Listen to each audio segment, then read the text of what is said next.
எண்ணத்தில் நலமிருந்தால் இன்பமே எல்லோர்க்கும்.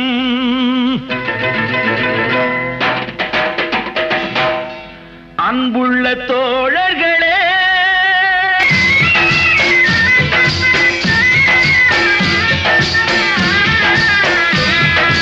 உலகம் ஒன்றாக எதிரே நின்றாலும் அஞ்சாமல் கருத்தை கூறுங்கள். வந்தான் வாழ்ந்தான் போனான் என்றா உலகம் நினைக்க வேண்டும். சொன்னான் செய்தான் என்றே நாடும் ஊரா சொல்ல வேண்டும்.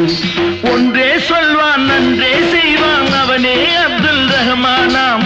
ஆண்டான் இல்லை அடிமை இல்லை எனக்கு நானே எஜ்மானாம்.